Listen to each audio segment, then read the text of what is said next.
Flipkart, Amazon दोनों पे ही freedom cell शुरू होने वाली है। 6 अगस्त से उन लोग के लिए फ्रीडम सेल शुरू होगी जिनके पास में प्राइम मेंबरशिप है या फिर फ्लिपकार्ट प्लस मेंबरशिप है। Amazon पे प्राइम मेंबरशिप आती है और फ्लिपकार्ट पे प्लस मेंबरशिप आती है। अब ये सेल ट्रस्ट मी इतनी इंपैक्टफुल नहीं रहेगी जितनी आपकी बीबीडी सेल रहने वाली है, बट क्योंकि आप में से बहुत सारे यूजर्स ऐसे भी होंगे जिनको इसी मंथ या फिर हो सकता है इसी वीक फोन बाई करना हो, तो ये सेल उनके लिए थोड़ी सी राहत जरूर दे सकती है। बट हाँ, यहाँ पे मैं आपको फेक होप्स नहीं देने वाला ये बोल करके कि जो लोग बीबीडी सेल का वेट कर रहे हैं, एक ग्रैंड सेल आ चुकी है फ्रीडम सेल, आप यहाँ पे फोन बाय कर लो। सिंपल सी चीज है, बीबीडी में हमें हमेशा प्राइस बेटर देखने को मिलती है और इस बार भी बेटर ही देखने को मिलेगा। बट हाँ, अगर किसी चीज की अर्जेंसी है तो डेफिनेटली आप फ्रीडम सेल की तरफ जा सकते हो। अब इस सेल के पैटर्न में मैंने दो चीजें नोटिस की। कुछ स्मार्टफोन्स ऐसे हैं जिनके प्राइस सच में अच्छे नहीं है और उनको ब्रांड कोशिश कर रही है वो फ्रीडम सेल में निकाल दे। तो इस वीडियो के पार्ट 1 में सबसे पहले हम बात करेंगे कौन से फोन आपको नहीं लेने हैं under different price categories. Part 2 में हम शुरू करेंगे 15,000 रुपए से लेकर के और जाएंगे 40-45 हजार रुपए तक, प्लस कुछ प्रीमियम डील्स भी बताऊंगा कि कौन सी आपको 100% बाई करनी है। सबसे पहले बिना टाइम वेस्ट के शुरू करते हैं कौन सी ऐसी डील्स है जो आपको इग्नोर कर देनी है।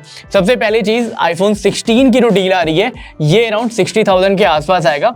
इसको आप अवॉइड कर देना क्योंकि 60,000 रुपए में आपको 128 GB वाला आईफोन देखने को मिलेगा। 256 GB वाला आईफोन 67,000 के आसपास जाएगा। तो मेरे हिसाब से 67,000 लगा करके आईफोन 16 लेने से ज्यादा बेटर है आप थोड़े से पैसे और इन्वेस्ट करो और आप आईफोन 17 ले लो। ऑल्सो इसके पहले जो बीबीडी सेल आई थी उसमें आईफोन 16 का प्राइस 52,000 तक आया था।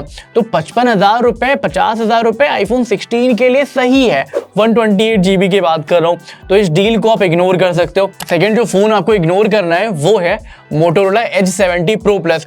ये फोन सेल में अगर आपको 42,000 तक का मिलता है तो डेफिनेटली बाई कर सकते हो, बट 45,000 46,000 में इस फोन को मत बाई करना।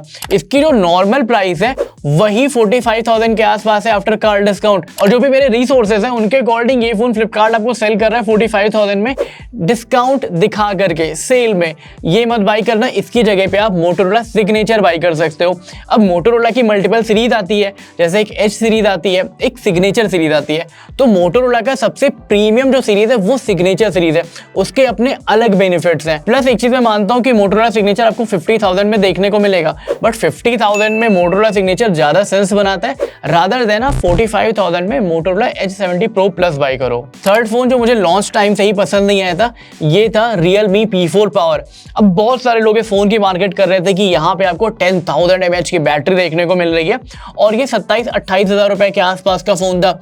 सेल में ऐसी एक्सपेक्टेशंस है कि ये फोन आपको 26,500 का देखने को मिलेगा। 10,000 mAh बैटरी प्लस आपको MediaTek Dimensity 7400 अल्ट्रा प्रोसेसर मिल रहा है। अब ये जो 7400 अल्ट्रा चिपसेट है ना वो Realme के ही दूसरे फोन Realme P4X में 18,000 रुपए का अवेलेबल है। इनफैक्ट वहां पे आपको 7,000 mAh बैटरी देखने को मिलती है। बट मेरे हिसाब से फोन का जो मेन प्राइस फैक्टर होना चाहिए वो चिपसेट के अकॉर्डिंग होना चाहिए या फिर कैमरास के अकॉर्डिंग होना चाहिए। तो P4X और उसके बाद P4 पावर दोनों में इतना ज्यादा डिफरेंस है नहीं जितना इसके प्राइस में डिफरेंस है, तो P4 पावर को भी चुपचाप से इग्नोर कर देना। लास्ट जो डील आने वाली है वो है Vivo X300 FE। देखो FE जब लॉन्च हुआ था उस समय मुझे इसका स्पेसिफिकेशन अच्छा नहीं लगा था क्योंकि जो आपका X300 है वो प्रॉपर 3 कैमरे सेटअप के साथ में आता है। रियर में आपको 3 कैमरे देखने को मिलते हैं और तीनों ही यूजफुल है। इनफैक्ट X300 का फ्रंट फेसिंग कैमरा भी अच्छा है, और अगर आप X300 नहीं अफोर्ड कर पा रहे हो तो X300 FE की तरफ देखने की जरूरत नहीं है क्योंकि इसमें 8 मेगापिक्सल का अल्ट्रा वाइड सेंसर देखने को मिल रहा है। मैटर नहीं करता वीवो का फोन है या फिर ओप्पो का फोन है, मेगापिक्सल्स इफेक्टिव होते हैं। और मेरे अकॉर्डिंग ब्रांड को ये चीज समझनी चाहिए, जब आप सेमी प्रीमियम कैटेगरी में कोई फोन लॉन्च कर रहे हो, 50,000 से ऊपर कोई फोन लॉन्च कर रहे हो, तो उसमें 8 मेगापिक्सल का कैमरा सेंसर ना बिल्कुल भी सेंस नहीं बनाता।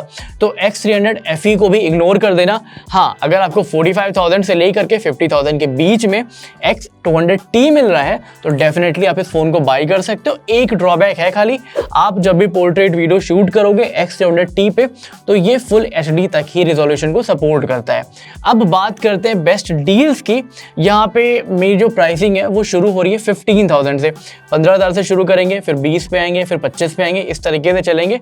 बट एक वार्निंग है, अगर आप एक फ़ोन को आज की डेट में अच्छे तरीके से यूज़ करना चाहते हो तो मिनिमम आपका बजट 22,000 होना चाहिए।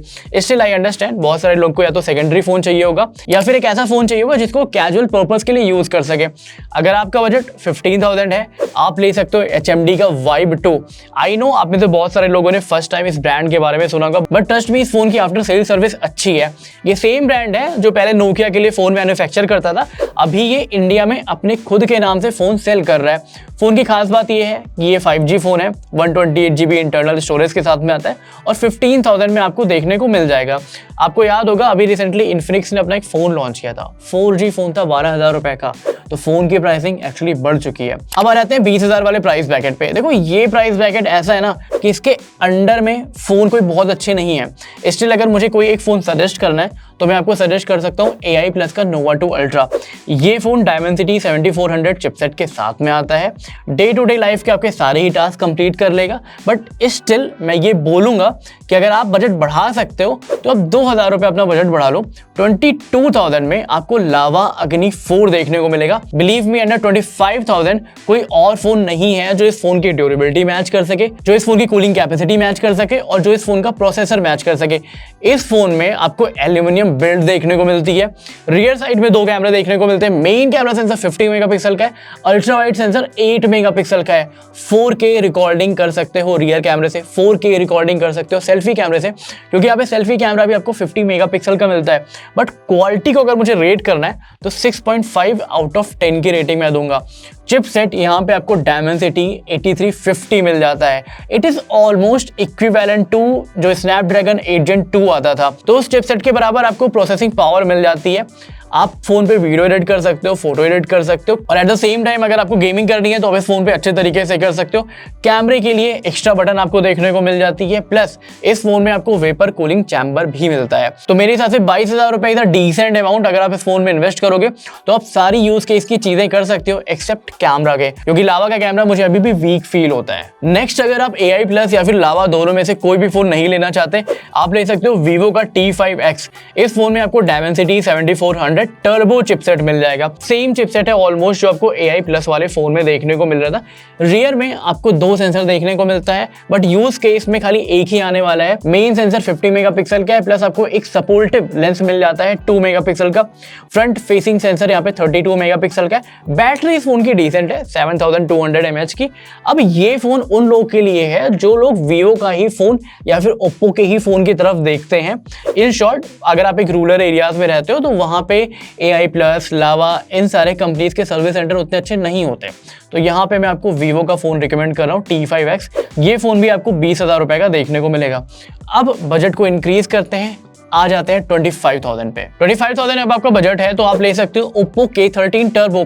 ये फोन 25,000 से लेकर के 26,000 के बीच में देखने को मिलेगा। इस फोन में आपको Dimensity 8450 चिपसेट देखने को मिलती है। ड्रॉबैक क्या है, यहाँ पे कोई अल्ट्रा वाइड सेंसर आपका नहीं आता है। इन शॉर्ट, ये फोन कैमरा पर्पज के लिए नहीं है, बट अगर आपको एक ऐसा फोन चाहिए जिसपे आप गेमिंग कर सकते हो या फिर एक स्नैप पे फोन चाहिए तो आप इसकी तरफ जा सकते हो। अब अगर आपको सेम प्राइस रेंज में एक ऐसा फोन चाहिए जिसका कैमरा भी अच्छा हो, प्रोसेसर भी अच्छा हो और वो फोन देखने में ज्यादा बेटर हो, आप कुछ नया ट्राई करना चाहते हो, आप ले सकते हो मोटोरोला का Edge 70।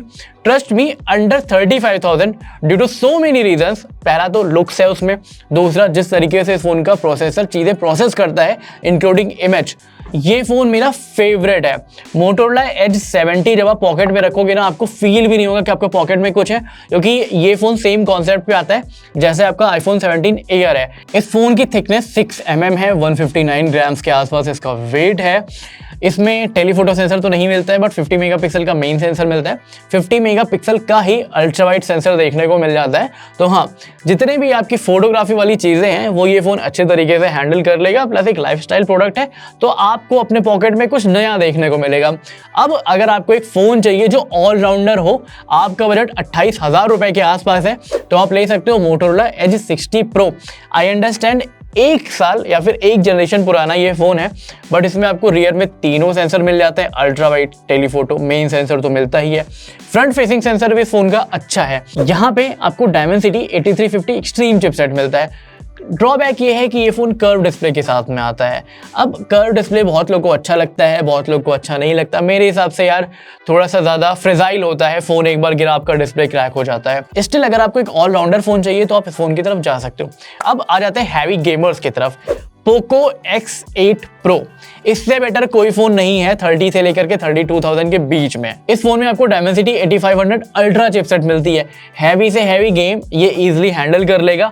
ड्रॉबैक ये है कि कैमरा इस फोन का उतना अच्छा नहीं है। एक तो पोको की प्रोसेसिंग अच्छी नहीं होती फोटो की, दूसरी चीज ये है कि 50 मेगापिक्सल प्लस 8 मेगापिक्सल रियर है, तो उतना बेटर आपको इमेज क्वालिटी नहीं मिलेगा जितना अच्छा आपको मोटोरोला Edge 60 Pro या फिर मोटोरोला Edge 70 पे मिल जाएगा। स्टिल अगर आप एक ऐसे बंदे हो जिसको 32,000 रुपए 30,000 रुपए में प्रॉपर गेमिंग फोन चाहिए, आप X8 Pro की तरफ जा सकते हो। बजट को थोड़ा सा बढ़ाते हैं, 35 से लेके 40,000 के बीच में आता है। एक ही फोन समझ में आता है इस रेंज में, वो है नथिंग फोन 3। जब लॉन्च हुआ था तो इसको बहुत ज्यादा हेट मिली थी, बट अभी फोन के प्राइसेस बहुत ज्यादा बढ़ चुके हैं। एंड ट्रस्ट में एक और चीज है, नथिंग क्या कर रहा है, आउट ऑफ इंडिया जितने भी इनके नथिंग फोन 3 की अनसोल्ड यूनिट थी वो ला के इंडिया में बेच रहा है। तो आप ये मान के चलो कि ये डिस्काउंटेड प्राइस पे आपको फोन देखने को मिल रहा है। इसमें आपको स्नैपड्रैगन 8S Gen 4 मिल जाता है, प्लस रियर में आपको 3 सेंसर देखने को मिलते हैं, तीनों ही 50 मेगापिक्सल के। फ्रंट फेसिंग सेंसर भी 50 मेगापिक्सल का। ओवरऑल ये एक फुल पैकेज है। अगर आप इसको कहीं पे भी अंडर 40,000 पा रहे हो, ग्रैब कर लेना इस सेल में जाकर के। ओके, तो अब बात करते हैं मेरी फेवरेट डील्स के बारे में। नंबर 1 पे आती है X300। अगर Vivo X300 आपको 62,000 का देखने को मिलेगा या इसके आसपास देखने को मिलेगा, तुरंत ग्रैब कर लेना। इससे ज्यादा बेटर फोन नहीं है। पहली बात, फोन कॉम्पैक्ट है। दूसरी बात, फोन के सारे कैमराज अच्छे हैं। तीसरी बात ये है कि प्रोसेसिंग वीडियो की भी अच्छी है। पोर्ट्रेट मोड ये सपोर्ट करता है 4K तक में। ट्रस्ट मी, इससे बढ़िया फोन मुझे कैमरे के मामले में कोई और नहीं लगा है अगर मैं अंडर 75,000 बात करूं। दूसरी जो बेस्ट डील है ये iPhone 17 पे आ रही है। iPhone 17 आपको 75,000 का देखने को मिलेगा। 75,000 रुपए के हिसाब से 256 GB इंटरनल प्लस आपको सेंटर स्टेज कैमरा देखने को मिल रहा है। ये फोन काफी मामले में 16 Pro से भी ज्यादा बेटर है। तो रादर देन आप सेकेंड हैंड मार्केट में जा रहे हो, 16 Pro बाई कर रहे हो, नया 17 बाई कर लेना 75,000 का। अगर इसे कम में मिल जाता है भाई फिर तो बहुत बढ़िया बात है। अब आ जाते हैं एंड्रॉइड की बेस्ट डील के बारे में। S25 Ultra 79,999 का आपको देखने को मिलेगा इस सेल में। अगर मिल जाता है तो तुरंत बाई कर लेना। 85,000 के नीचे नीचे ये फोन 100% अपने प्राइस को जस्टिफाई करता है। अब इस फोन का वीडियो कैमरा आपको iPhone 17 के जितना तो बढ़िया देखने को नहीं मिलता, बट हाँ यूजेबिलिटी काफी अच्छी है। अगर आप एक ऐसे बंदे हो जो फोटोज बहुत ज्यादा कैप्चर करता है और कंपैरिजन में उतना विश्वास नहीं रखते हो, जो भी आप शूट कर रहे हो उसको आफ्टर एडिटिंग में अच्छे से एडिट करके लोगों तक पहुंचा सकते हो, S25 Ultra आप ले सकते हो। अब iPhone 17 और S25 Ultra में मेन डिफरेंस ये है, iPhone 17 की अपनी कुछ लिमिटेशंस है। उसमें बहुत सारे फीचर्स आपको देखने को नहीं मिलते, जैसे S Pen नहीं देखने को मिलती है, जैसे आप उस पर अच्छे तरीके से गेमिंग नहीं कर सकते हो। अगर आप कंटेंट बहुत ज़्यादा कंज्यूम करते हो तो iPhone 17 में आपको उतना मज़ा नहीं आने वाला है, लेकिन S25 Ultra में आप कंटेंट अच्छे से कंज्यूम कर सकते हो, गेमिंग अच्छे से कर सकते हो, AI के मल्टीपल फीचर्स आपको देखने को मिल जाते हैं। तो ओवरऑल ये पर्सन टू पर्सन डिपेंड करता है। अगर आपको वीडियोग्राफी के लिए फ़ोन चाहिए 17 ले लेना, अगर आपको मल्टीपर्पज़ एक फ़ोन चाहिए S25 Ultra ले सकते हो। इस वीडियो के लिए फिलहाल इतना ही रखते हैं, मिलते हैं नेक्स्ट वीडियो में। डील्स कैसी लगी कॉमेंट सेक्शन में ज़रूर बताना, और फ़ोन के बढ़े हुए प्राइसेस से आप कितने परेशान हो इस पर भी कॉमेंट सेक्शन में बात कर ही लेते हैं। This is Nikhil Srivastava signing off, मिलते हैं नेक्स्ट वीडियो।